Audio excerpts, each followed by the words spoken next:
بسم الله الرحمن الرحيم ألف لام ميم ذلك الكتاب لا ريب فيه هدى للمتقين الذين يؤمنون بالغيب ويقيمون الصلاة ومما رزقناهم ينفقون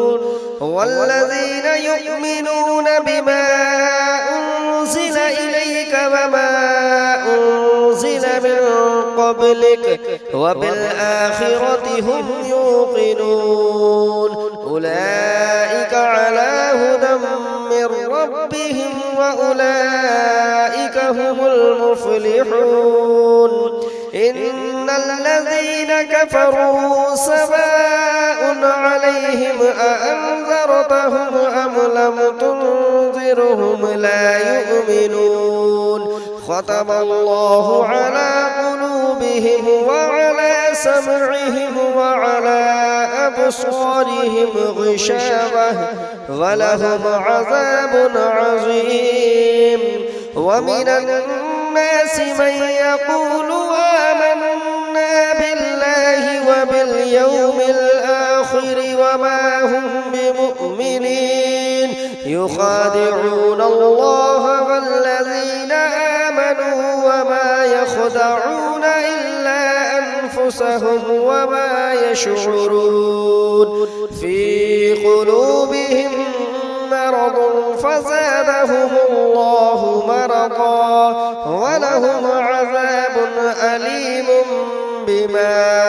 كانوا يكذبون وإذا قيل لهم لا تفسدوا في الأرض قالوا إنما نحن مصلحون ألا إنهم هم المفسدون ولكن لا يشعرون وإذا قيل لهم آمنوا كما آمن الناس قالوا ونؤمن كما آمن السفهاء ألا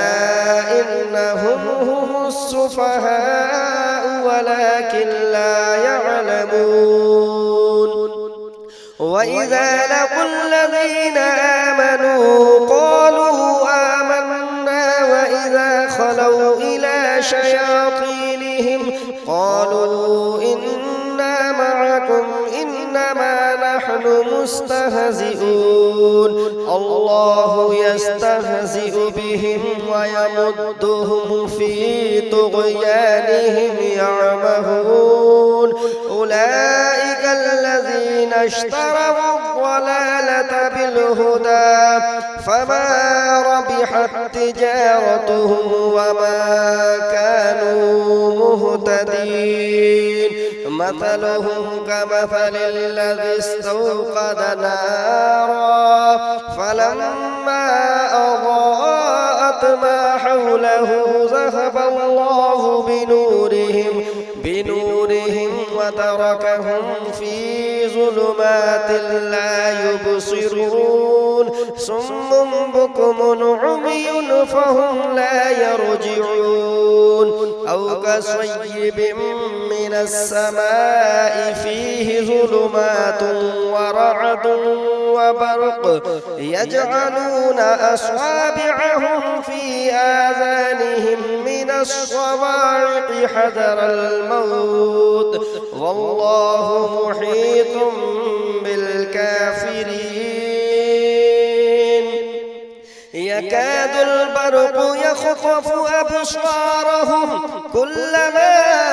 أضاء لهم مشوا فيه وإذا أظلم عليهم قاموا ولو شاء الله لذهب بسمعهم وأبصارهم إن الله على كل شيء قدير يا أيها أيها الناس اعبدوا ربكم الذي خلقكم والذين من قبلكم لعلكم تتقون الذي جعل لكم الأرض فراشا والسماء بناء وأنزل من السماء ماء فأخرج به من الثمرات رزقا لكم فلا تجعلوا لله أندادا وأنتم تعلمون وإن كنتم في ريب مما نزلنا على عبدنا فأتوا بسورة من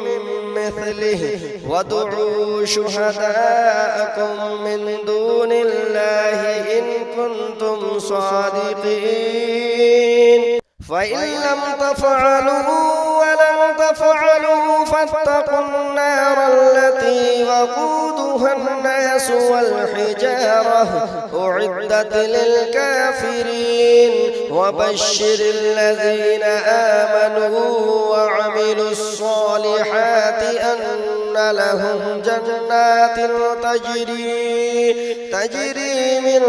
تحتها الأنهار كلما رزقوا منها من ثمرة رزقا قالوا هذا الذي رزقنا من قبل وأتوا به متشابها ولهم فيها أزواج مطهرة وهم فيها خالدون إن الله لا يستحيي أن يضرب مثلا ما بعوضة فما فوقها فأما الذين آمنوا فيعلمون أنه الحق من ربهم وأما الذين كفروا فيقولون ماذا أراد الله بهذا مثلا يضل به كثيرا ويهدي به كثيرا وما يضل به إلا الفاسقين الذين ينقضون عهد الله من بعد ميثاقه ويقطعون ما أمر الله به أن يوصل ويفسدون في الأرض أولئك هم الخاسرون كيف تكفرون بالله وكنتم أمواتا فأحياكم ثم يميتكم ثم يحييكم ثم إليه ترجعون هو الذي خلق لكم ما في الأرض جميعا ثم استوى إلى السماء فسواهن 7 سماوات وهو بكل شيء عليم وإذ قال ربك للملائكة إني جاعل في الأرض خليفة قالوا أتجعل فيها من يفسد فيها ويسفك الدماء ونحن نسبح بحمدك ونقدس لك قال إني أعلم ما لا تعلمون وعلم آدم الأسماء كلها ثم عرضهم على الملائكة فقال أنبئوني بأسماء هؤلاء إن كنتم صادقين قالوا سبحانك لا علم لنا إلا ما علمتنا إنك أنت العليم الحكيم قال يا آدم أنبئهم بأسمائهم فلما أنبأهم بأسمائهم قال ألم أقل لكم إني أعلم غيب السماوات والأرض وأعلم ما تبدون وما كنتم تكفرون وإذ قلنا للملائكة اسجدوا لآدم فسجدوا إلا إبليس أبى واستكبر وكان من الكافرين وقلنا يا آدم اسكن أنت وزوجك الجنة وكلا منها رغدا حيث شئتما ولا تقربا هذه الشجرة فتكونا من الظالمين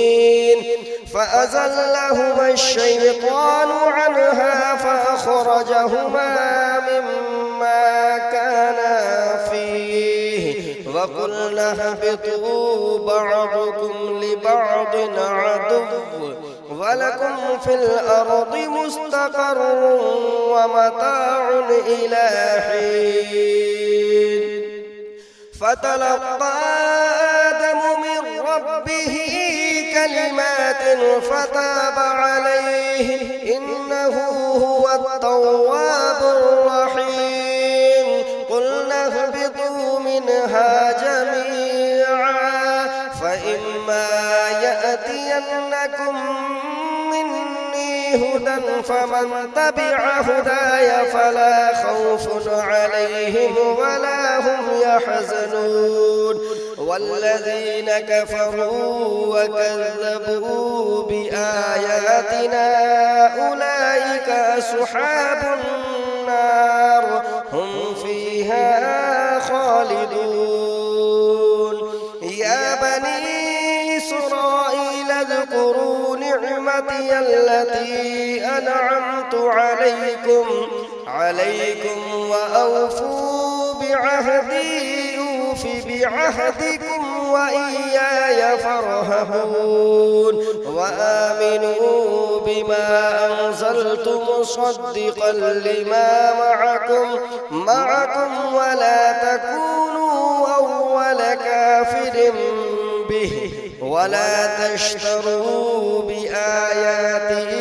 ثمنا قليلا وإياي فاتقون ولا تلبسوا الحق بالباطل وتكتموا الحق وأنتم تعلمون وأقيموا الصلاة وآتوا الزكاة واركعوا مع الراكعين أتأمرون الناس بالبر وتنسون أنفسكم وأنتم تتلون الكتاب أفلا تعقلون واستعينوا بالصبر والصلاة وإنها لكبيرة إلا على الخاشعين الذين يظنون أنهم ملاقو ربهم وأنهم إليه راجعون يا بني إسرائيل اذكروا نعمتي التي أنعمت عليكم وأني فضلتكم على العالمين واتقوا يوما لا تجزي نفس عن نفس شيئا ولا يقبل منها شفاعة ولا يؤخذ منها عدل ولا هم ينصرون وإذ نجيناكم من آل فرعون يسومونكم سوء العذاب يذبحون أبناءكم ويستحيون نساءكم وفي ذلكم بلاء من ربكم عظيم وإذ فرقنا بكم البحر فأنجيناكم وأغرقنا آل فرعون وأنتم تنظرون وإذ واعدنا موسى 40 ليلة ثم اتخذتم العجل من بعده وأنتم ظالمون ثم عفونا عنكم من بعد ذلك لعلكم تشكرون وإذ آتينا موسى الكتاب والفرقان لعلكم تهتدون وإذ قال موسى لقومه يا قوم إنكم ظلمتم أنفسكم باتخاذكم العجل فتوبوا إلى بارئكم فاقتلوا أنفسكم ذلكم خير لكم عند بارئكم فتاب عليكم إنه هو التواب الرحيم وإذ قلتم يا موسى لن نؤمن لك حتى نرى الله جهرة فأخذتكم الصاعقة وأنتم تنظرون ثم بعثناكم من بعد موتكم لعلكم تشكرون وظللنا عليكم الغمام وأنزلنا عليكم المن والسلوى كلوا من طيبات ما رزقناكم وما ظلمونا ولكن كانوا أنفسهم يظلمون وإذ قلنا ادخلوا هذه القرية فكلوا منها حيث شئتم رغدا وادخلوا الباب سجدا وقولوا حطة نغفر لكم خطاياكم وسنزيد المحسنين فبدل الذين ظلموا قولا غير الذي قيل لهم فأنزلنا على الذين ظلموا رجزا من السماء بما كانوا يفسقون وإذ استسقى موسى لقومه فقلنا اضرب بعصاك الحجر فانفجرت منه 12 عينا قد علم كل أناس مشربهم كلوا واشربوا من رزق الله ولا تعثوا في الأرض مفسدين وإذ قلتم يا موسى لن نصبر على طعام واحد فادع لنا ربك يخرج لنا مما تنبت الأرض من بقلها وقثائها وفومها وعدسها وبصلها قال أتستبدلون الذي هو أدنى بالذي هو خير اهبطوا مصرا فإن لكم ما سألتم وضربت عليهم الذلة والمسكنة وباءوا بغضب من الله ذلك بأنهم كانوا يكفرون بآيات الله ويقتلون النبيين بغير الحق ذلك بما عصوا وكانوا يعتدون إن الذين آمنوا والذين هادوا والنصارى والصابئين من آمن بالله واليوم الآخر وعمل صالحا فلهم أجرهم عند ربهم ولا خوف عليهم ولا هم يحزنون وإذ أخذنا ميثاقكم ورفعنا فوقكم الطور خذوا ما آتيناكم بقوة قوة واذكروا ما فيه لعلكم تتقون ثم توليتم من بعد ذلك فلولا فضل الله عليكم ورحمته لكنتم من الخاسرين ولقد علمتم الذين اعتدوا منكم في السبت فقلنا لهم كونوا قردة خاسئين فجعلناها نكالا لما بين يديها وما خلفها وموعظة للمتقين وإذ قال موسى لقومه إن الله يأمركم أن تذبحوا بقرة قالوا أتتخذنا هزوا قال أعوذ بالله أن أكون من الجاهلين قالوا ادع لنا ربك يبين لنا ما هي قال إنه يقول إنها بقرة لا فارض ولا بكر عوان بين ذلك فافعلوا ما تؤمرون قالوا ادع لنا ربك يبين لنا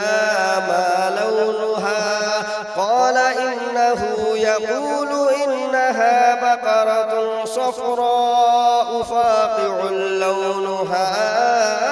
تسر الناظرين قالوا ادع لنا ربك يبين لنا ما هي إن البقرة شابه علينا وإنا إن شاء الله لمهتدون قال إنه يقول إنها بقرة لا ذلول تثير الأرض ولا تسقي الحرث مسلمة لا شية فيها قالوا الآن جئت بالحق فذبحوها وما كادوا يفعلون وإذ قتلتم نفسا فادارأتم فيها والله مخرج ما كنتم تكتمون فقلنا اضربوه ببعضها كذلك يحيي الله الموتى ويريكم آياته لعلكم تعقلون ثم قست قلوبكم من بعد ذلك فهي كالحجارة أو أشد قسوة وإن من الحجارة لما يتفجر منه الأنهار وإن منها لما يشقق فيخرج منه الماء وإن منها لما يهبط من خشية الله وما الله بغافل عما تعملون أفتطمعون أن يؤمنوا لكم وقد كان فريق منهم يسمعون كلام الله ثم يحرفونه من بعد ما عقلوه وهم يعلمون وإذا لقوا الذين آمنوا قالوا آمنا وإذا خلا بعضهم إلى بعض قالوا أتحدثونهم بما فتح الله عليكم ليحاجوكم به عند ربكم أفلا تعقلون أولا يعلمون أن الله يعلم ما يسرون وما يعلنون ومنهم أميون لا يعلمون الكتاب إلا أماني وإنهم إلا يظنون فويل للذين يكتبون الكتاب بأيديهم ثم يقولون هذا من عند الله ليشتروا به ثمنا قليلا فويل لهم مما كتبت أيديهم وويل لهم مما يكسبون وقالوا لن تمسنا النار إلا أياما معدودة قل أتخذتم عند الله عهدا فلن يخلف الله عهده أم تقولون على الله ما لا تعلمون بلى من كسب سيئة وأحاطت به خطيئته فأولئك أصحاب النار هم فيها خالدون والذين آمنوا وعملوا الصالحات أولئك أصحاب الجنة هم فيها خالدون إذ أخذنا ميثاق بني إسرائيل لا تعبدون إلا الله وبالوالدين إحسانا وذي القربى واليتامى والمساكين وقولوا للناس حسنا وأقيموا الصلاة وآتوا الزكاة ثم توليتم إلا قليلا منكم وأنتم معرضون وإذ أخذنا ميثاقكم لا تسفكون دماءكم ولا تخرجون أنفسكم من دياركم ثم أقررتم وأنتم تشهدون ثم أنتم هؤلاء تقتلون أنفسكم وتخرجون فريقا منكم من ديارهم تظاهرون عليهم بالإثم والعدوان وإن يأتوكم أسارى تفادوهم وهو محرم عليكم إخراجهم أفتؤمنون ببعض الكتاب وتكفرون ببعض فما جزاء من يفعل ذلك منكم إلا خزي في الحياة الدنيا ويوم القيامة يردون إلى أشد العذاب وما الله بغافل عما تعملون أولئك الذين اشتروا الحياة الدنيا بالآخرة فلا يخفف عنهم العذاب ولا هم ينصرون ولقد آتينا موسى الكتاب وقفينا من بعده بالرسل وآتينا عيسى ابن مريم البينات وأيدناه بروح القدس أفكلما جاءكم رسول بما لا تهوى أنفسكم استكبرتم ففريقا كذبتم وفريقا تقتلون وقالوا قلوبنا غلف بل لعنهم الله بكفرهم فقليلا ما يؤمنون ولما جاءهم كتاب من عند الله مصدقا لما معهم وكانوا من قبل يستفتحون على الذين كفروا فلما جاءهم ما عرفوا كفروا به فلعنة الله على الكافرين بئس ما اشتروا به أنفسهم أن يكفروا بما أنزل الله بغيا أن ينزل الله من فضله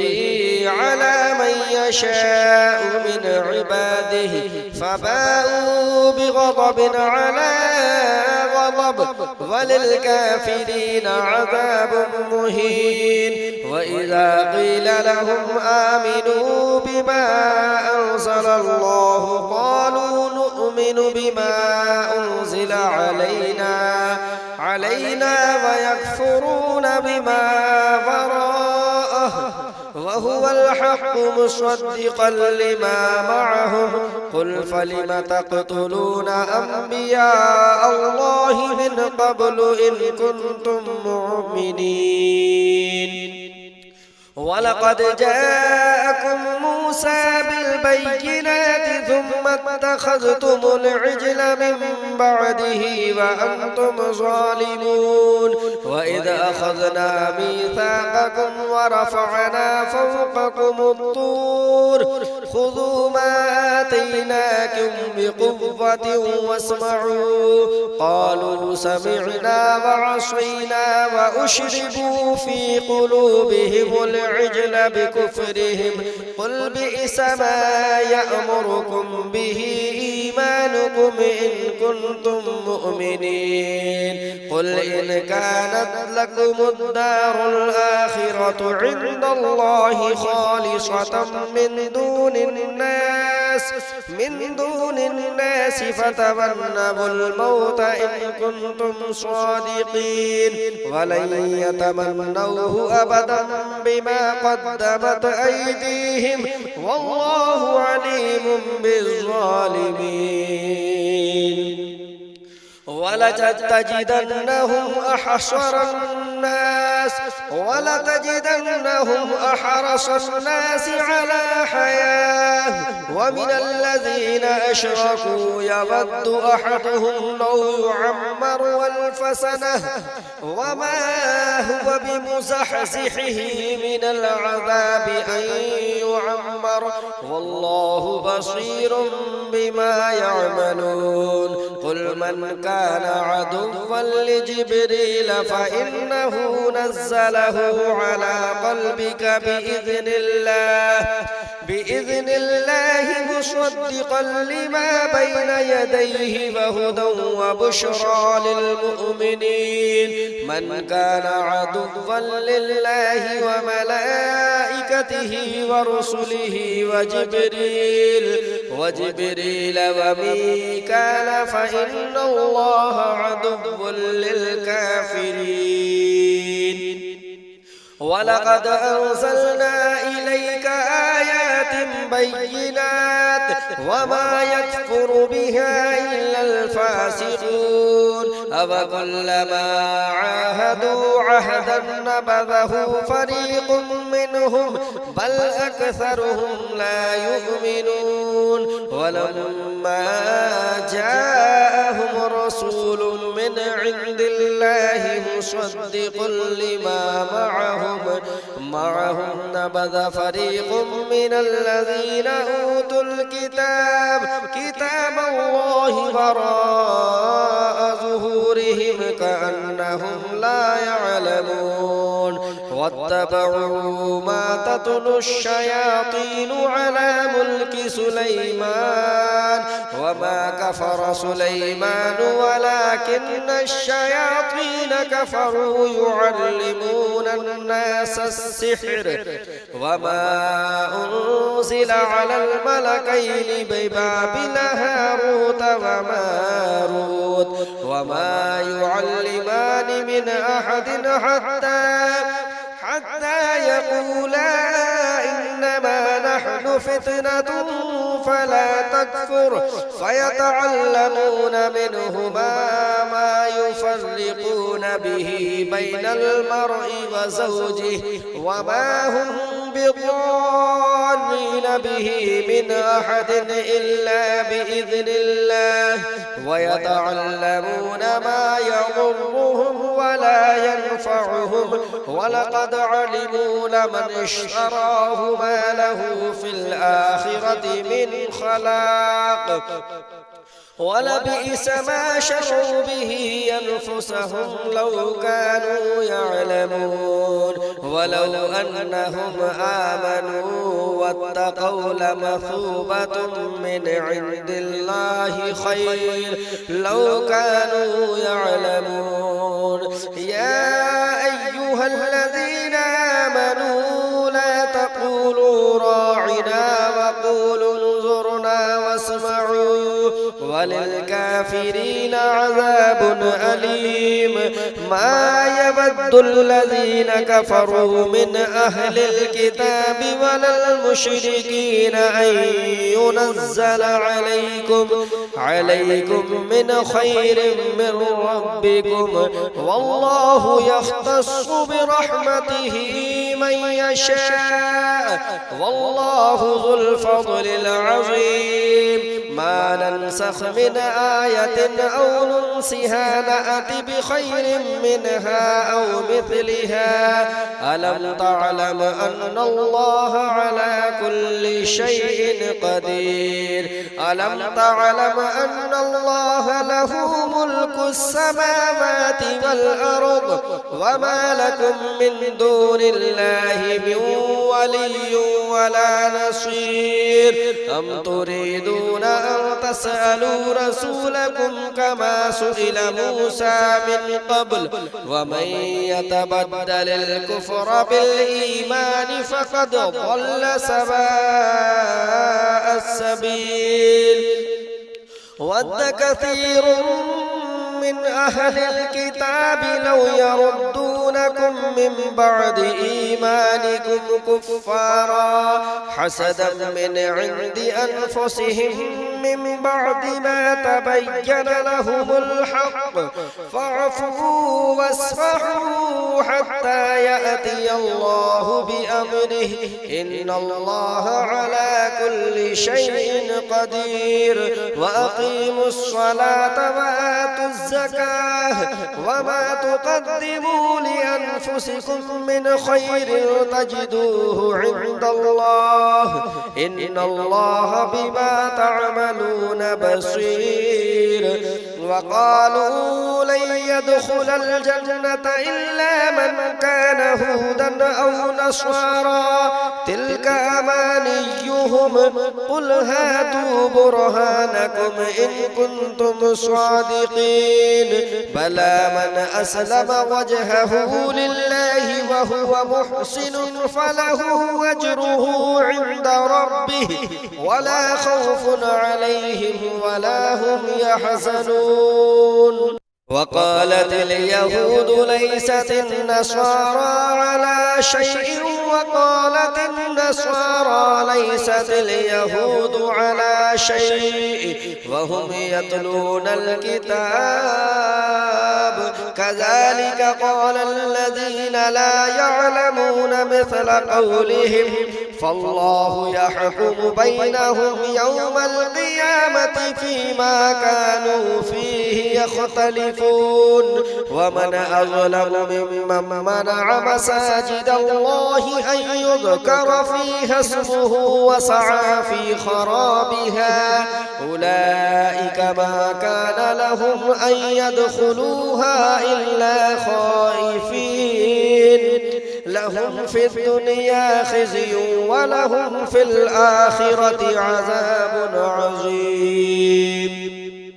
ولله المشرق والمغرب فأينما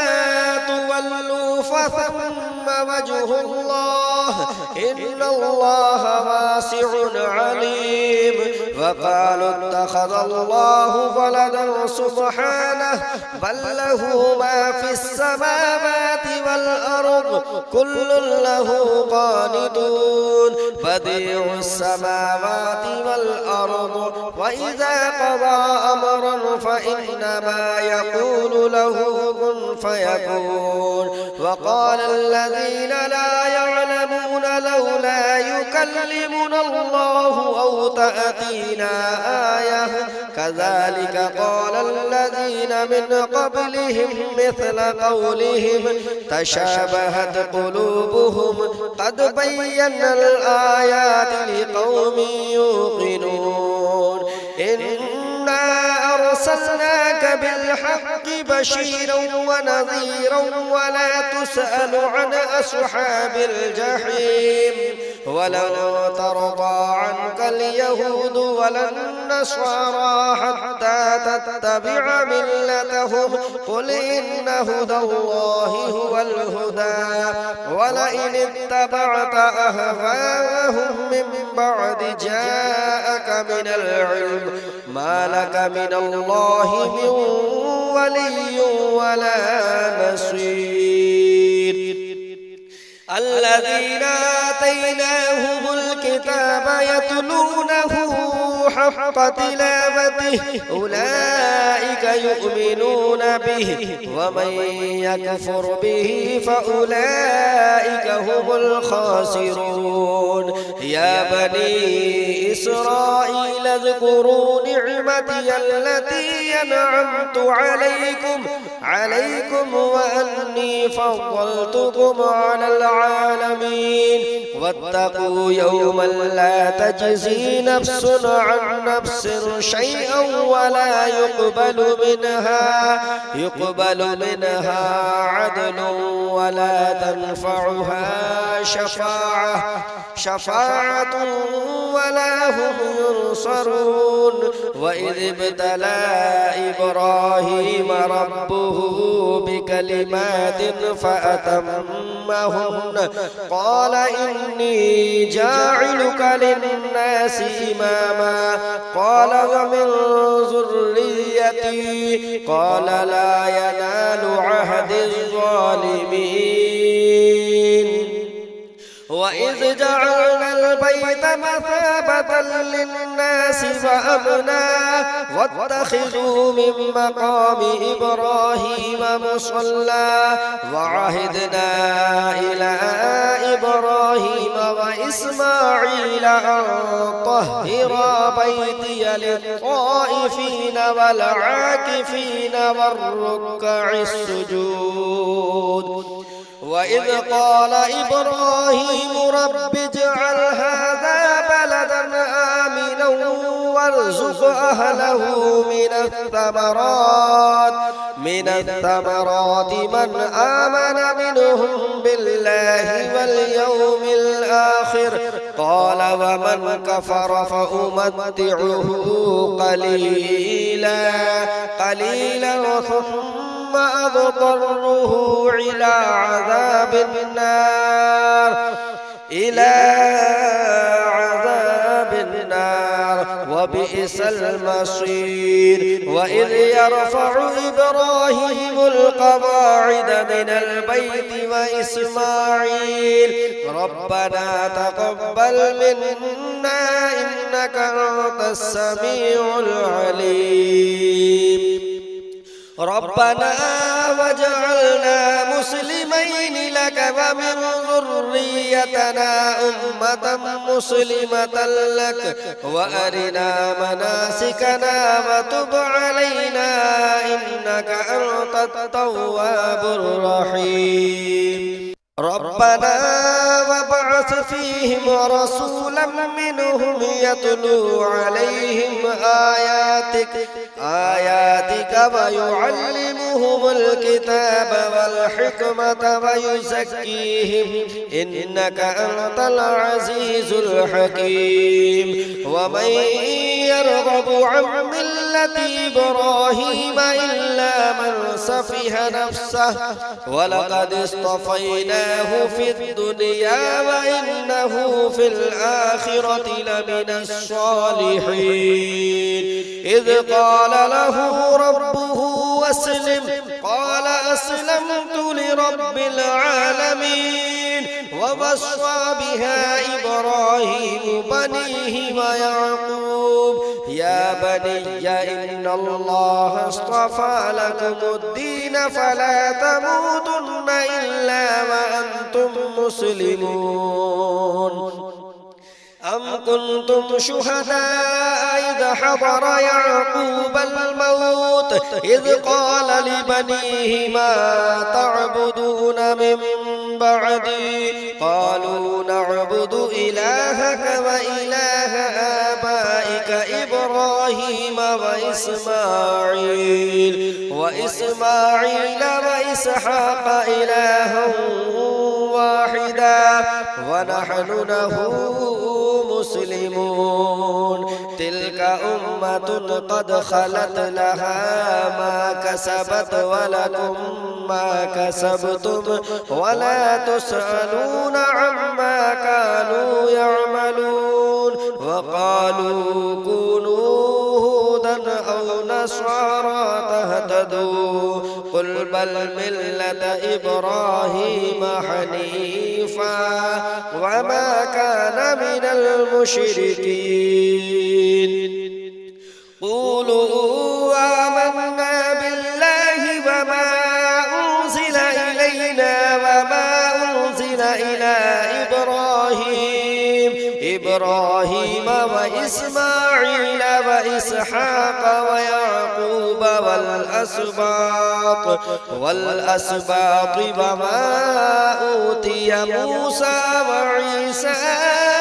وما أوتي النبيون من ربهم لا نفرق بين أحد منهم ونحن له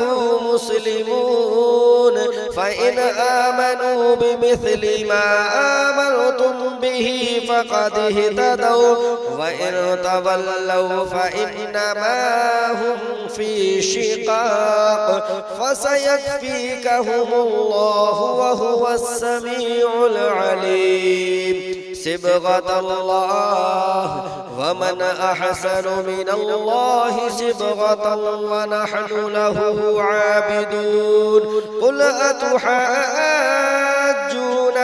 في الله وهو ربنا وربكم ولنا أعمالنا ولكم أعمالكم ونحن له مخلصون أم تقولون إن إبراهيم وإسماعيل وإسحاق ويعقوب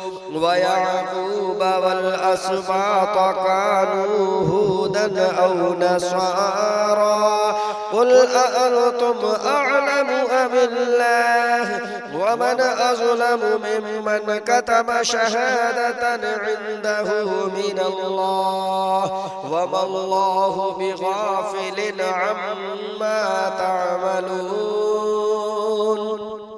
تلك أمة قد خلت لها ما كسبت ولكم ما كسبتم ولا تسألون عما كانوا يعملون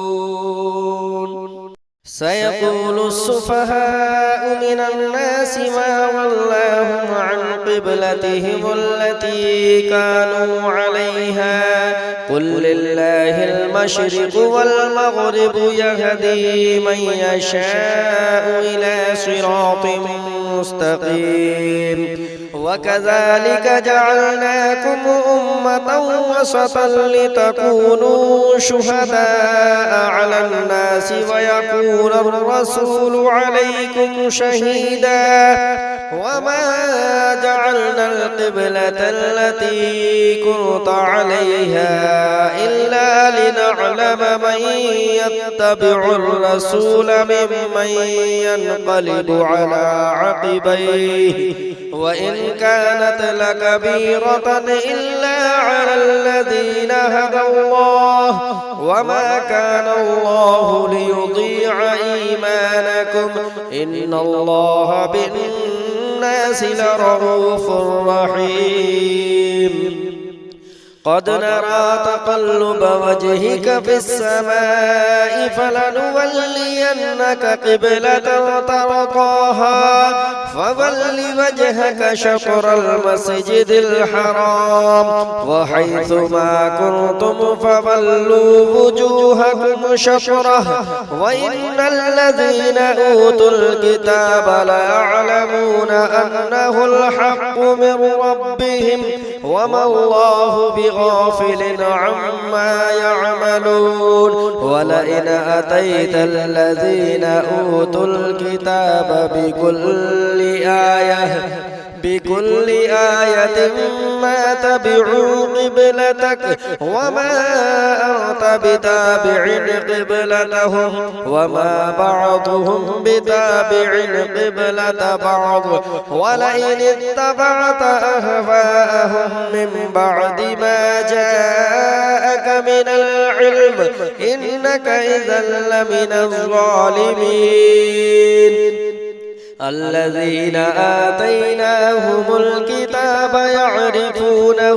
كما يعرفون أبناءهم وإن فريقا منهم ليكتمون الحق وهم يعلمون الحق من ربك فلا تكونن من الممترين ولكل وجهة هو موليها فاستبقوا الخيرات أينما تكونوا يأت بكم الله جميعا إن الله على كل شيء قدير ومن حيث خرجت فول وجهك شطر المسجد الحرام وإنه للحق من ربك وما الله بغافل عما تعملون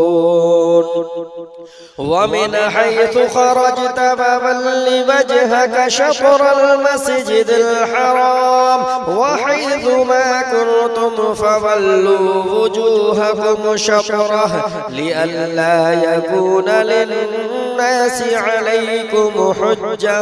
إلا الذين ظلموا منهم فلا تخشوهم واخشوني ولأتم نعمتي عليكم ولعلكم تهتدون كما أرسلنا فيكم رسولا منكم يتلو عليكم آياتنا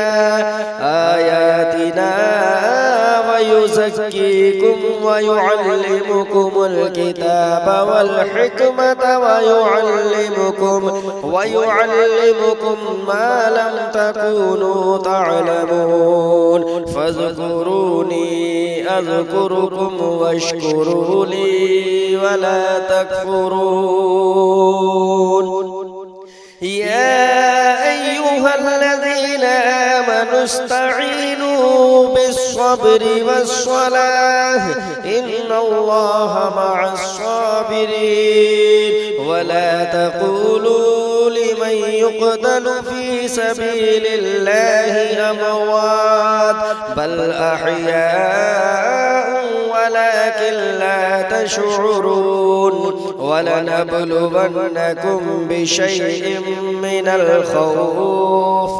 من الخوف والجوع ونقص من الأموال والأنفس والثمرات وبشر الصابرين الذين إذا أصابتهم مصيبة قالوا إنا لله وإنا إليه راجعون أولئك عليهم صلوات من ربهم ورحمة وأولئك هم المهتدون إن الصفا والمروة من شعائر الله فمن حج البيت أو اعتمر فلا جناح عليه أن يطوف بهما ومن تطوع خيرا فإن الله شاكر عليم إن الذين يكتمون ما أنزلنا من البينات والهدى من بعد ما بيناه للناس في الكتاب أولئك يلعنهم الله ويلعنهم اللاعنون إلا الذين تابوا وأصلحوا وبينوا فأولئك أتوب عليهم وأنا التواب الرحيم إن الذين كفروا وماتوا وهم كفار أولئك عليهم لعنة لعنة الله والملائكة والناس أجمعين خالدين فيها لا يخفف عنهم العذاب ولا هم ينظرون وإلهكم إله واحد لا إله إلا هو الرحمن الرحيم إن في خلق السماوات والأرض واختلاف الليل والنهار والفلك التي تجري في البحر بما ينفع الناس وما أنزل الله من السماء من ماء فأحيا به الأرض بعد موتها وبث فيها من كل دابة وتصريف الرياح والسحاب المسخر بين السماء والأرض لآيات لقوم يعقلون ومن الناس من يتخذ من دون الله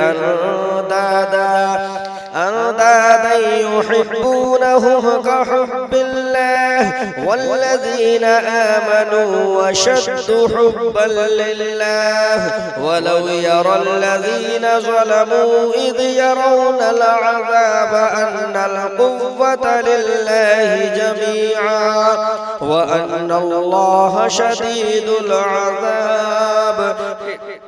إذ تبرأ الذين اتبعوا من الذين اتبعوا ورأوا العذاب وتقطعت بهم الأسباب وقال الذين اتبعوا لو أن لنا كرة فنتبرأ منهم كما تبرأوا منا كذلك يريهم الله أعمالهم حسرات عليهم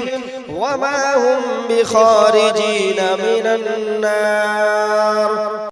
يا أيها الناس كلوا مما في الأرض حلالا طيبا ولا تتبعوا خطوات الشيطان إنه لكم عدو مبين إنما يأمركم بالسوء والفحشاء وأن تقولوا على الله ما لا تعلمون وإذا قيل لهم اتبعوا ما أنزل الله قالوا بل نتبع ما ألفينا عليه آباءنا أولو كان آباؤهم لا يعقلون شيئا ولا يهتدون ومثل الذين كفروا كمثل الذي ينعق بما لا يسمع إلا دعاء ونداء صم بكم عمي فهم لا يعقلون يا أيها الذين آمنوا كلوا من طيبات ما رزقناكم واشكروا لله إن كنتم إياه تعبدون إنما حرم عليكم الميتة والدم ولحم الخنزير وما أهل به لغير الله فمن اضطر غير باغ ولا عاد فلا إثم عليه إن الله غفور رحيم إن الذين يكتمون ما أنزل الله من الكتاب ويشترون به ثمنا قليلا أولئك ما يأكلون في بطونهم إلا النار ولا يكلمهم الله يوم القيامة يوم القيامة ولا يزكيهم ولهم عذاب أليم أولئك الذين اشتروا الضلالة بالهدى والعذاب بالمغفرة فما أصبرهم على النار ذلك بأن الله نزل الكتاب بالحق وإن الذين اختلفوا في الكتاب لفي شقاق بعيد ليس البر أن تولوا وجوهكم قبل المشرق والمغرب ولكن البر من آمن بالله واليوم الآخر والملائكة والكتاب والنبيين وآتى المال على حبه ذوي القربى واليتامى والمساكين وابن السبيل والسائلين وفي الرقاب وأقام الصلاة وآتى الزكاة والموفون بعهدهم إذا عاهدوا والصابرين في البأساء والضراء وحين البأس أولئك الذين صدقوا وأولئك هم المتقون يا أيها الذين آمنوا كتب عليكم القصاص في القتلى الحر بالحر والعبد بالعبد والأنثى بالأنثى فمن عفي له من أخيه شيء فاتباع بالمعروف وأداء إليه بإحسان ذلك تخفيف من ربكم ورحمة فمن اعتدى بعد ذلك فله عذاب أليم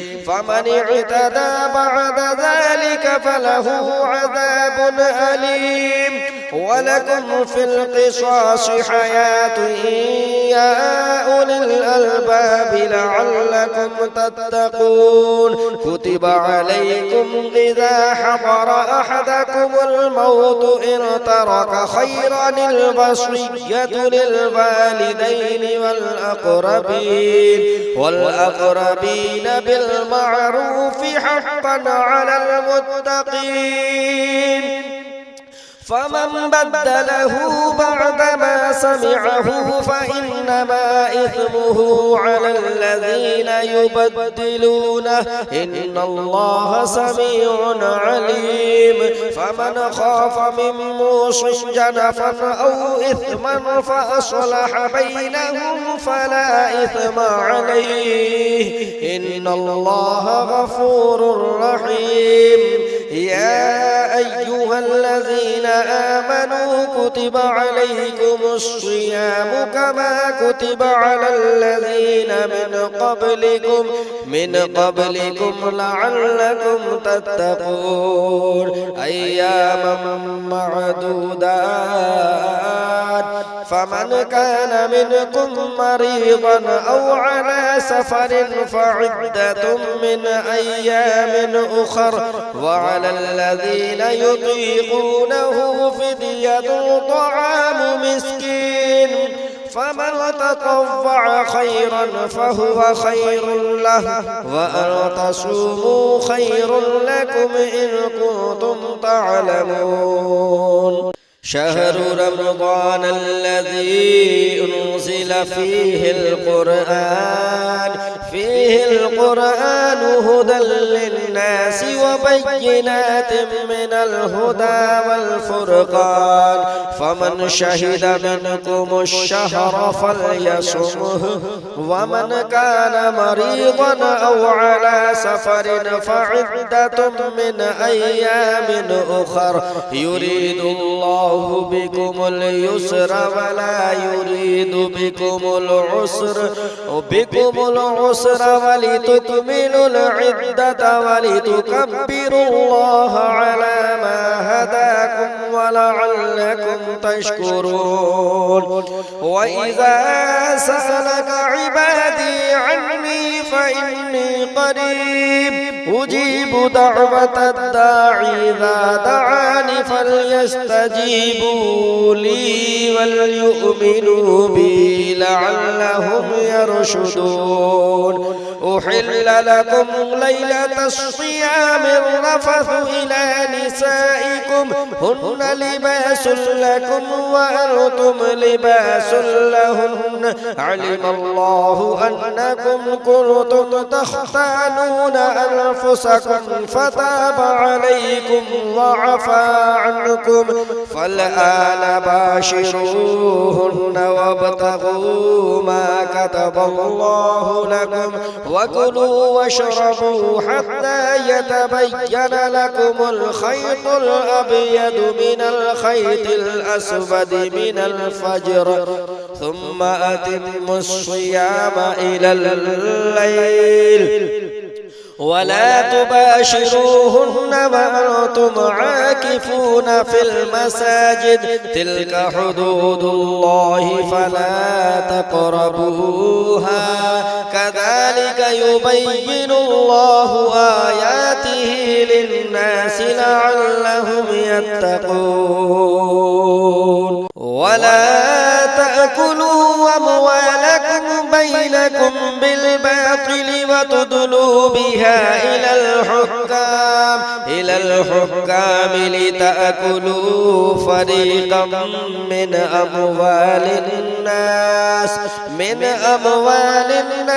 بالإثم وأنتم تعلمون يسألونك عن الأهلة قل هي مواقيت للناس والحج وليس البر بأن تأتوا البيوت من ظهورها ولكن البر من اتقى وأتوا البيوت من أبوابها واتقوا الله لعلكم تفلحون وقاتلوا في سبيل الله الذين يقاتلونكم ولا تعتدوا إن الله لا يحب المعتدين واقتلوهم حيث ثقفتموهم وأخرجوهم من حيث أخرجوكم والفتنة أشد من القتل ولا تقاتلوهم عند المسجد الحرام حتى يقاتلوكم فيه فإن قاتلوكم فاقتلوهم كذلك جزاء الكافرين فإن ارتهوا فإن الله غفور رحيم وقاتلوهم حتى لا تكون فتنة ويكون الدين لله فإن ارتهوا فلا عدوان إلا على الظالمين الشهر الحرام بالشهر الحرام والحرمات قصاص فمن اعتدى عليكم فاعتدوا عليه بمثل ما اعتدى عليكم واتقوا الله واعلموا أن الله مع المتقين وأنفقوا في سبيل الله ولا تلقوا بأيديكم إلى التهلكة وأحسنوا إن الله يحب المحسنين وأتموا الحج والعمرة لله فإن أحصرتم فما استيسر من الهدي ولا تحلقوا رؤوسكم حتى يبلغ الهدي محله فمن كان منكم مريضا أو به أذى من رأسه ففدية من صيام أو صدقة أو نسك فإذا أمنتم فمن تمتع بالعمرة إلى الحج فما استيسر من الهدي فمن لم يجد فصيام 3 أيام ثلاثة أيام في الحج وسبعة إذا رجعتم تلك عشرة كاملة ذلك لمن لم يكن أهله حاضر المسجد الحرام واتقوا الله واعلموا أن الله شديد العقاب الحج أشهر معلومات فمن فرض فيهن الحج فلا رفث ولا فسوق ولا جدال في الحج وما تفعلوا من خير يعلمه الله وتزودوا فإن خير الزاد التقوى واتقون يا أولي الألباب ليس عليكم جناح أن تبتغوا فضلا من ربكم فإذا أفضتم من عرفات فاذكروا الله عند المشعر الحرام واذكروه كما هداكم وإن كنتم من قبله لمن الضالين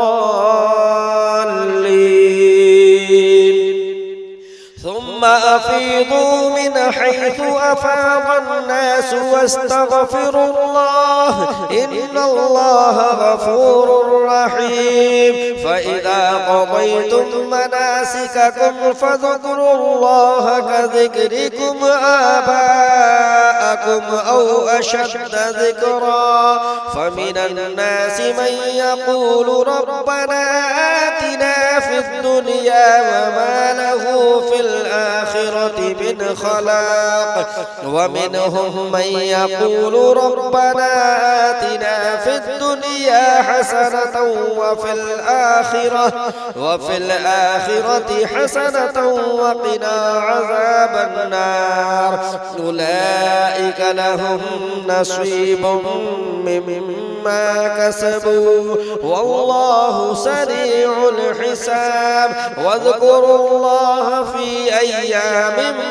معدودات فمن تعجل في يومين فلا إثم عليه ومن تأخر فلا إثم عليه لمن اتقى واتقوا الله واعلموا أنكم إليه تحشرون ومن الناس من يعجبك قوله في الحياة الدنيا ويشهد الله على ما في قلبه وهو ألد الخصام وإذا تولى سعى في الأرض ليفسد فيها ويهلك الحرث والنسل والله لا يحب الفساد وإذا قيل له اتق الله أخذته العزة بالإثم فحسبه جهنم ولبئس المهاد ومن الناس من يشري نفسه ابتغاء مرضات الله والله رؤوف بالعباد يا أيها الذين آمنوا ادخلوا في السلم كافة ولا تتبعوا خطوات الشيطان إنه لكم عدو مبين فإن زللتم من بعد ما جاءتكم البينات فاعلموا أن الله عزيز حكيم هل ينظرون إلا أن يأتيهم الله في ظلل من الغمام والملائكة وقضي الأمر وإلى الله ترجع الأمور سل بني إسرائيل كم آتيناهم من آية بينة ومن يبدل نعمة الله من بعد ما جاءته فإن الله شديد العقاب زين للذين كفروا الحياة الدنيا ويسخرون من الذين آمنوا والذين اتقوا فوقهم يوم القيامة والله يرزق من يشاء بغير حساب كان الناس أمة واحدة فبعث الله النبيين مبشرين ومنذرين وأنزل معهم الكتاب بالحق ليحكم بين الناس فيما اختلفوا فيه وما اختلف فيه إلا الذين أوتوه من بعد ما جاءتهم البينات بغيا بينهم فهدى الله الذين آمنوا لما اختلفوا فيه من الحق بإذنه والله يهدي من يشاء إلى صراط مستقيم أم حسبتم أن تدخلوا الجنة ولما يأتكم مثل الذين خلوا من قبلكم مستهم البأساء والضراء وزلزلوا حتى يقول الرسول والذين آمنوا معه متى نصر الله ألا إن نصر الله قريب يسألونك ماذا ينفقون قل ما أنفقتم من خير فللوالدين والأقربين واليتامى والمساكين وابن السبيل وما تفعلوا من خير فإن الله به عليم كتب عليكم القتال وهو كره لكم وعسى أن تكرهوا شيئا وهو خير لكم وعسى أن تحبوا شيئا وهو شر لكم والله يعلم وأنتم لا تعلمون يسألونك عن الشهر الحرام قتال فيه قل قتال فيه كبير وصد عن سبيل الله وكفر به والمسجد الحرام وإخراج أهله منه أكبر عند الله والفتنة أكبر من القتل ولا يزالون يقاتلونكم حتى يردوكم عن دينكم إن استطاعوا ومن يرتد منكم عن دينه فيمت وهو كافر فأولئك حبطت أعمالهم في الدنيا والآخرة وأولئك أصحاب النار هم فيها خالدون إن الذين آمنوا والذين هاجروا وجاهدوا في سبيل الله أولئك يرجون رحمة الله والله غفور رحيم يسألونك عن الخمر والميسر قل فيهما إثم كبير ومنافع للناس وإثمهما أكبر من نفعهما ويسألونك ماذا ينفقون قل العفو كذلك يبين الله لكم الآيات لعلكم تتفكرون في الدنيا والآخرة ويسألونك عن اليتامى قل إصلاح لهم خير وإن تخالطوهم فإخوانكم والله يعلم المفسد من المصلح ولو شاء الله لأعنتكم إن الله عزيز حكيم ولا تنكحوا المشركات حتى يؤمن ولأمة مؤمنة خير من مشركة ولو أعجبتكم ولا تنكحوا المشركين حتى يؤمنوا ولعبد مؤمن خير من مشرك ولو أعجبكم أولئك يدعون إلى النار والله يدعو إلى الجنة والمغفرة بإذنه ويبين آياته للناس لعلهم يتذكرون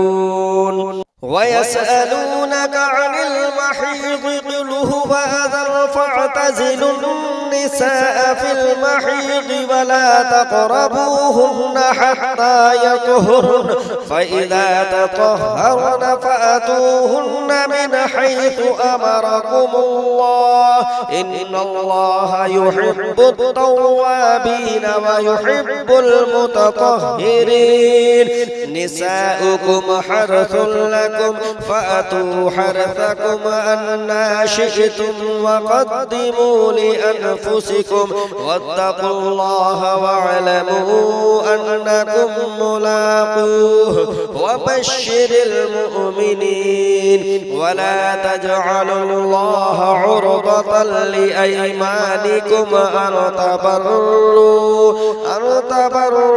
وتتقوا وتصلحوا بين الناس والله سميع عليم لا يؤاخذكم الله باللغو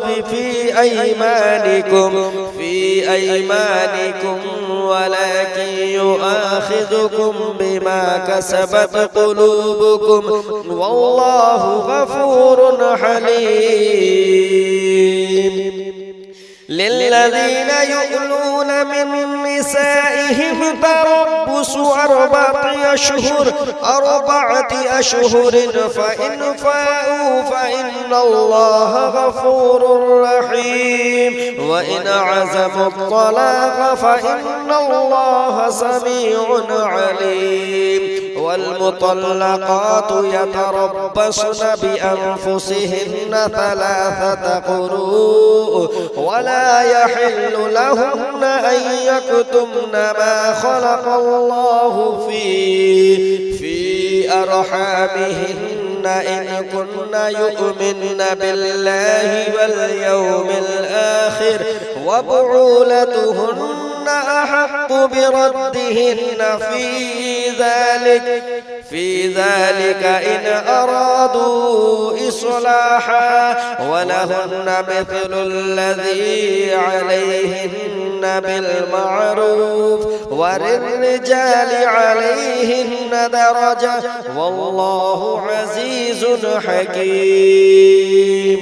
الطلاق مرتان فإمساك بالمعروف أو تسريح بإحسان ولا يحل لكم أن تأخذوا مما آتيتموهن شيئا إلا أن يخافا ألا يقيما حدود الله وإن خفتم ألا يقيما حدود الله فلا جناح عليهما فيما افتدت به تلك حدود الله فلا تعتدوها ومن يتعد حدود الله فأولئك هم الظالمون فإن طلقها فلا تحل له من بعد حتى تنكح زوجا غيره فإن طلقها فلا جناح عليهما أن يتراجعا إن ظنا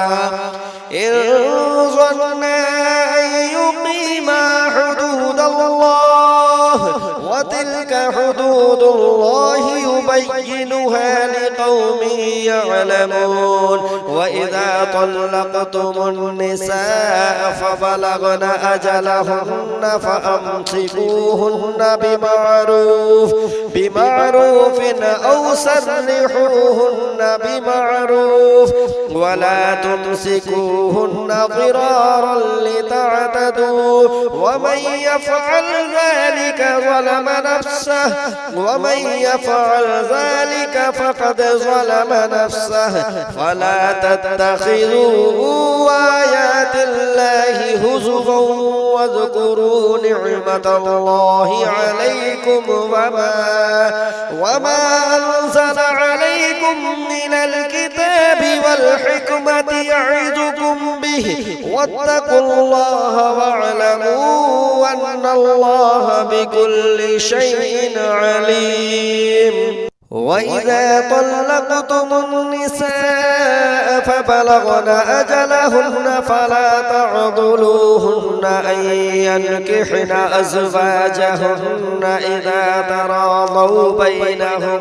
بالمعروف ذلك يوعظ به من كان منكم يؤمن بالله واليوم الآخر ذلكم أزكى لكم وأطهر والله يعلم وأنتم لا تعلمون والوالدات يرضعن أولادهن حولين كاملين لمن أراد أن يتم الرضاعة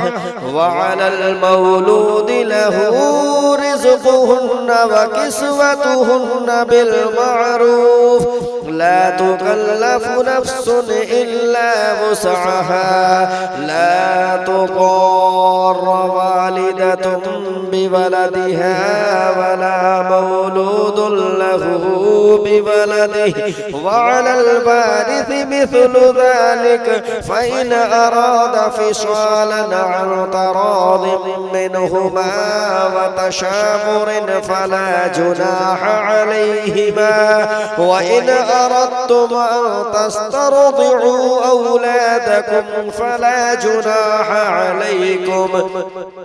فلا جناح عليكم إذا سلمتم ما آتيتم بالمعروف واتقوا الله واعلموا أن الله بما تعملون بصير والذين يتوفون منكم ويذرون أزواجا يتربصن بأنفسهن 4 أشهر وعشرا فإذا بلغن أجلهن فلا جناح عليكم فيما فعلن في أنفسهن بالمعروف والله بما تعملون خبير ولا جناح عليكم فيما عرضتم به من خطبة النساء أو أكننتم في أنفسكم علم الله أنكم ستذكرونهن ولكن لا تواعدوهن سرا إلا أن تقولوا قولا معروفا ولا تعزموا عقدة النكاح حتى يبلغ الكتاب أجله واعلموا أن الله يعلم ما في أنفسكم فاحذروه واعلموا أن الله غفور حليم لا جناح عليكم إن طلقتم النساء ما لم تمسوهن أو تفرضوا لهن فريضة ومتعوهن على الموسع قدره وعلى المقتر قدره متاعا بالمعروف حقا على المحسنين وإن طلقتموهن من قبل أن تمسوهن وقد فرضتم لهن فريضة فنصف ما فرضتم إلا أن يعفون أو يعفو الذي بيده عقدة النكاح وأن تعفوا أقرب للتقوى ولا تنسبوا الفضل بينكم إن الله بما تعملون بصير حافظوا على الصلوات والصلاة الوسطى وقوموا لله قانتين فإن خفتم فرجالا أو ركبانا فإذا أمنتم فاذكروا الله كما علمكم ما لم تكونوا تعلمون والذين يتوفون منكم ويذرون أزواجا وصية لأزواجهم متاعا إلى الحول غير إخراج فإن خرجن فلا جناح عليكم فيما فعلن في أنفسهن من معروف والله عزيز حكيم وللمطلقات متاع بالمعروف حقا على المتقين كذلك يبين الله لكم آياته لعلكم تعقلون ألم تر إلى الذين خرجوا من ديارهم وهم ألوف حذر الموت فقال لهم الله موتوا ثم أحياهم إن الله له فضل على الناس ولكن أكثر الناس لا يشكرون وقاتلوا في سبيل الله واعلموا أن الله سميع عليم من ذا الذي يقرض الله قرضا حسنا فيضاعفه له أضعافا كثيرة والله يقبض ويبسط وإليه ترجعون ألم تر إلى الملأ من بني إسرائيل من بعد موسى إذ قالوا لنبي له مبعث لنا ملكا نقاتل في سبيل الله قال هل عسيتم إن كتب عليكم القتال ألا تقاتلوا قالوا وما لنا ألا نقاتل في سبيل الله وقد أخرجنا من ديارنا وأبنائنا فلما كتب عليهم القتال تولوا إلا قليلا منهم والله عليم بالظالمين وقال لهم نبيهم إن الله قد بعث لكم طالوت ملكا قالوا أنى يكون له الملك علينا ونحن أحق بالملك منه ولم يؤت سعة من المال قال إن الله اصطفاه عليكم وزاده بسطة في العلم والجسم والله يؤتي ملكه من يشاء والله واسع عليم وقال له نبيهم كرسيهم إنة آية ملكه أن يأتيكم التابوت فيه سكينة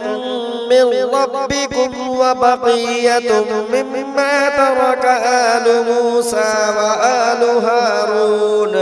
وآل هارون تحمله الملائكة إن في ذلك لآية لكم إن كنتم مؤمنين فلما فصل طالوت بالجنود قال إن الله مبتليكم بنهر فمن شرب منه فليس مني ومن لم يطعمه فإنه مني إلا من اغترف غرفة بيده فشربوا منه إلا قليلا منهم فلما جاوزه هو والذين آمنوا معه قالوا لا طاقة لنا اليوم بجالوت وجنوده قال الذين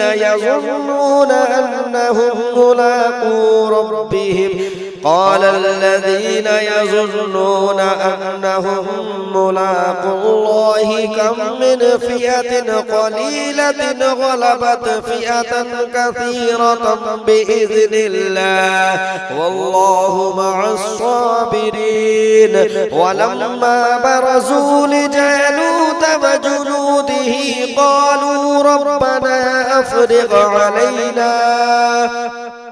أفرغ علينا صبرا وثبت أقدامنا وانصرنا على القوم الكافرين فهزموهم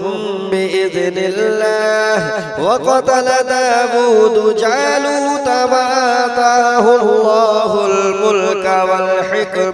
والحكمة وعلمه مما يشاء ولولا دفع الله الناس بعضهم ببعض لفسدت الأرض ولكن الله ذو فضل على العالمين تلك آيات الله نتلوها عليك بالحق وإنك لمن المرسلين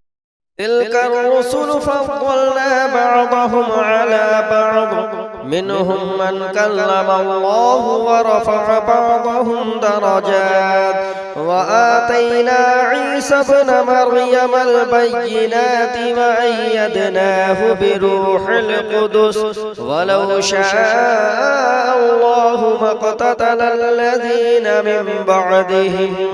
بعد ما جاءتهم البينات ولكن اختلفوا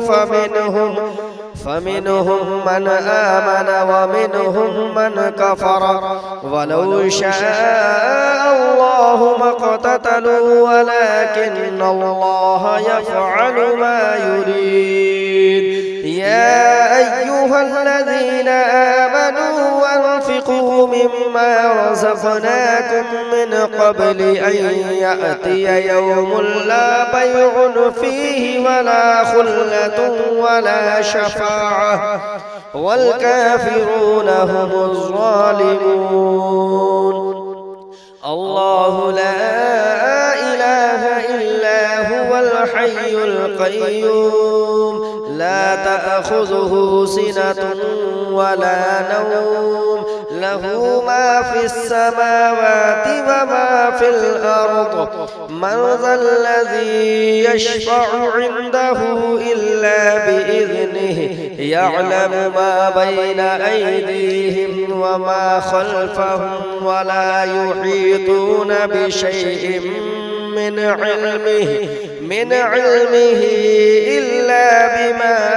شاء وسع كرسيه السماوات والأرض ولا يؤوده حفظهما وهو العلي العظيم لا إكراه في الدين قد تبين الرشد من الغي فمن يكفر بالطاغوت ويؤمن بالله فقد استمسك بالعروة الوثقى لا انفصام لها والله سميع عليم. الله ولي الذين آمنوا يخرجهم من الظلمات إلى النور والذين كفروا أولياؤهم الطاغوت يخرجونهم من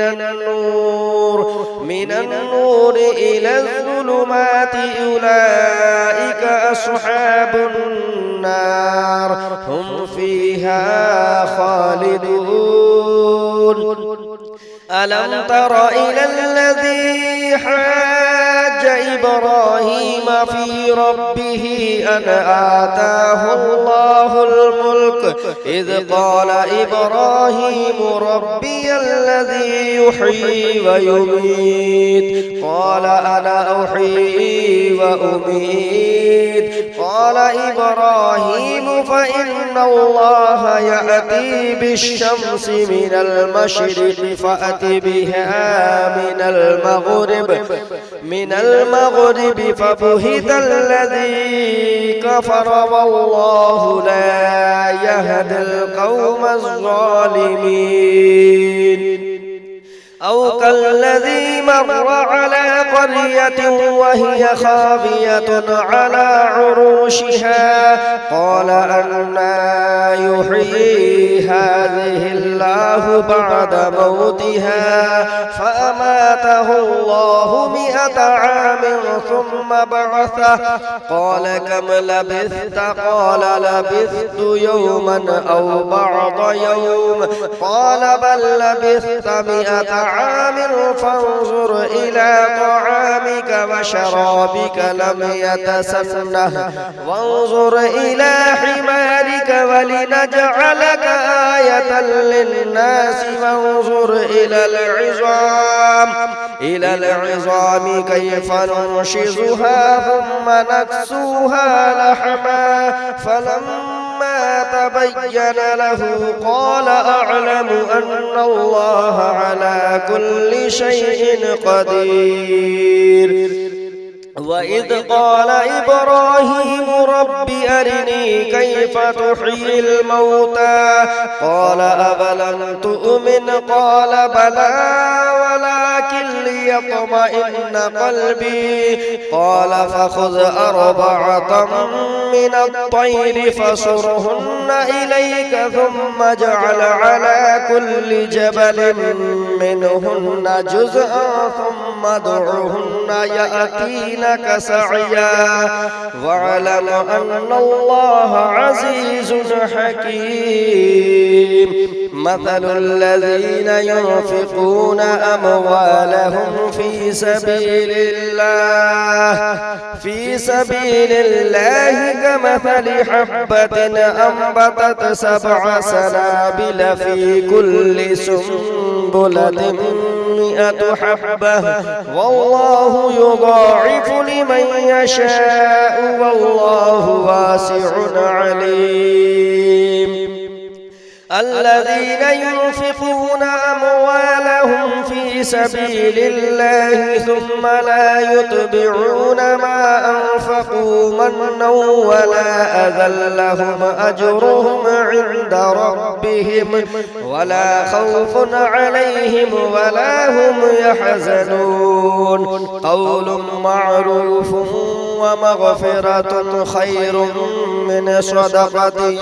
يتبعها أذى والله غني حليم. يا أيها الذين آمنوا لا تبطلوا صدقاتكم بالمن والأذى كالذي ينفق ماله رئاء الناس ولا يؤمن بالله واليوم الآخر فمثله كمثل صفوان عليه تراب فأصابه وابل فتركه صلدا لا يقدرون على شيء مما كسبوا والله لا يهدي القوم الكافرين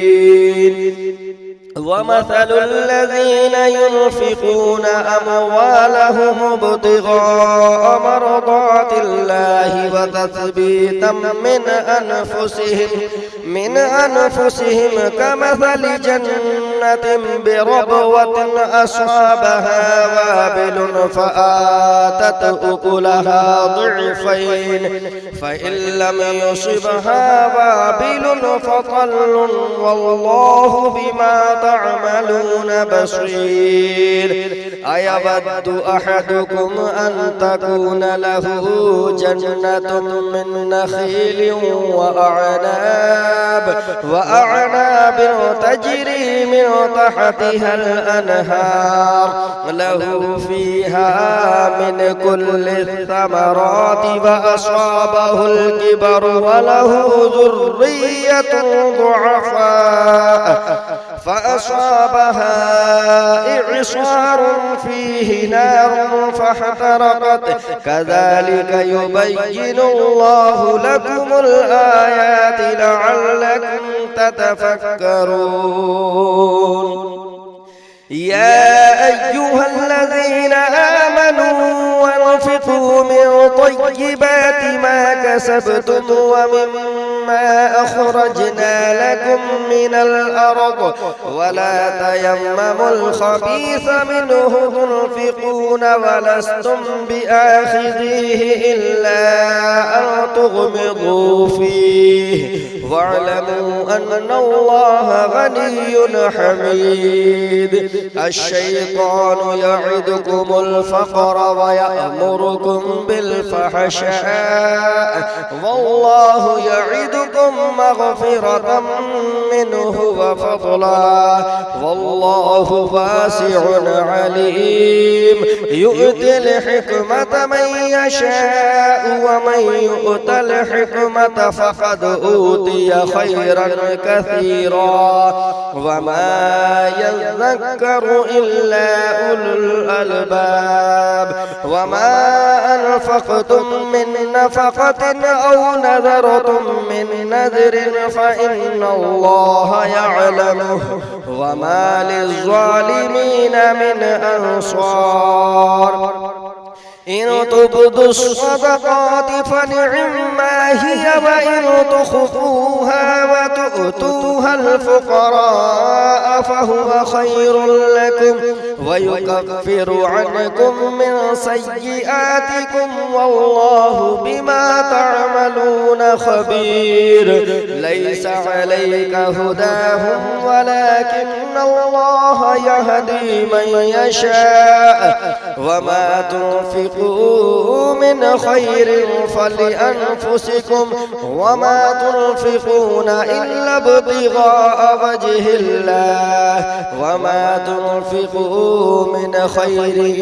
يوفى إليكم وأنتم لا تظلمون للفقراء الذين أحصروا في سبيل الله لا يستطيعون ضربا في الأرض يحسبهم الجاهل أغنياء من التعفف تعرفهم بسيماهم لا يسألون الناس إلحافا وما تنفقوا من خير فإن الله به عليم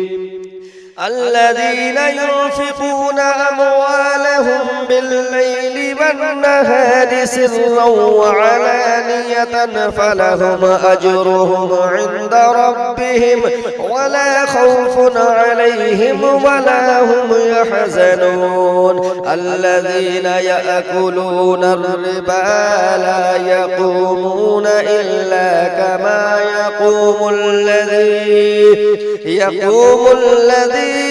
يتخبطه الشيطان من المس ذلك بأنهم قالوا إنما البيع مثل الربا وأحل الله البيع وحرم الربا فمن جاءه موعظة من ربه فانتهى فله ما سلف وأمره إلى الله ومن عاد فأولئك أصحاب النار هم فيها خالدون يمحق الله الربا ويربي الصدقات والله لا يحب كل كفار أثيم إن الذين آمنوا وعملوا الصالحات وأقاموا الصلاة وآتوا الزكاة لهم أجرهم عند ربهم ولا خوف عليهم ولا هم يحزنون يا أيها الذين آمنوا اتقوا الله وذروا ما بقي من الربا إن كنتم مؤمنين فإن لم تفعلوا فأذنوا بحرب من الله ورسوله وإن تبتم فلكم رؤوس أموالكم لا تظلمون ولا تظلمون وإن كان ذو عسرة فنظرة إلى ميسرة وأن تصدقوا خير لكم إن كنتم تعلمون واتقوا يوما ترجعون فيه إلى الله ثم توفى كل نفس ما كسبت وهم لا يظلمون يا أيها الذين آمنوا إذا تداينتم بدين إلى أجل مسمى فاكتبوه وليكتب بينكم كاتب بالعدل ولا يأب كاتب أن يكتب كما علمه الله فليكتب وليملل الذي عليه الحق وليتق الله ربه ولا يبخس منه شيئا فإن كان الذي عليه الحق سفيها أو ضعيفا أو لا يستطيع أن يمل هو فليملل وليه بالعدل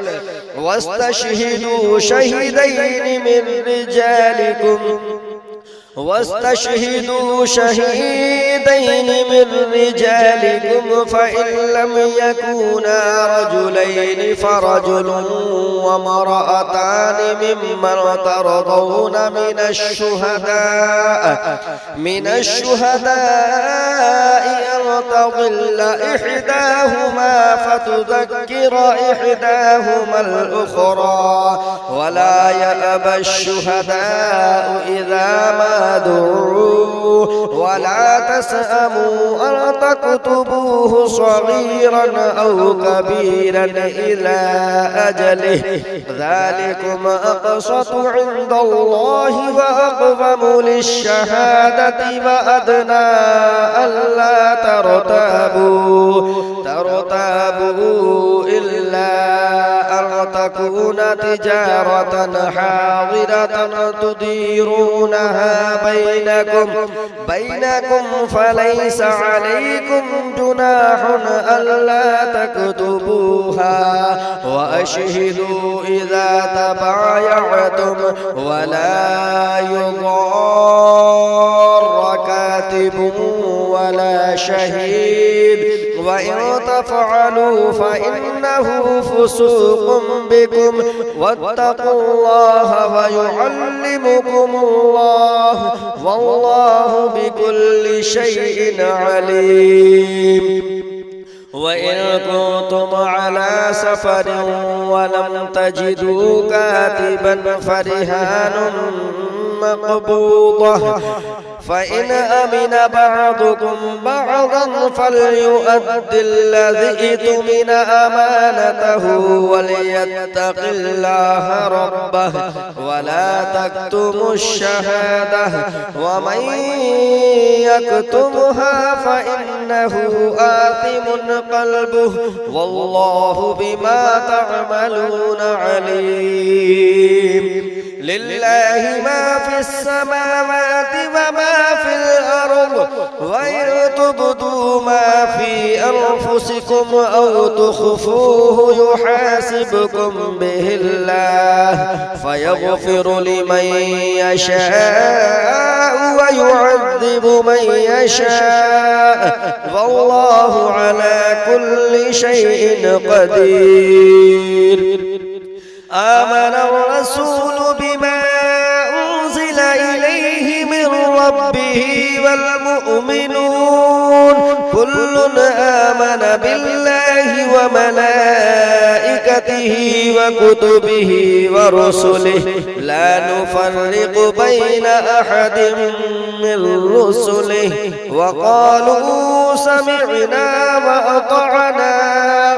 غفرانك ربنا وإليك المصير. لا يكلف الله نفسا إلا وسعها لها ما كسبت وعليها ما اكتسبت ربنا لا تؤاخذنا إن نسينا أو أخطأنا ربنا ولا تحمل علينا إصرا كما حملته على الذين من قبلنا ربنا ولا تحملنا ما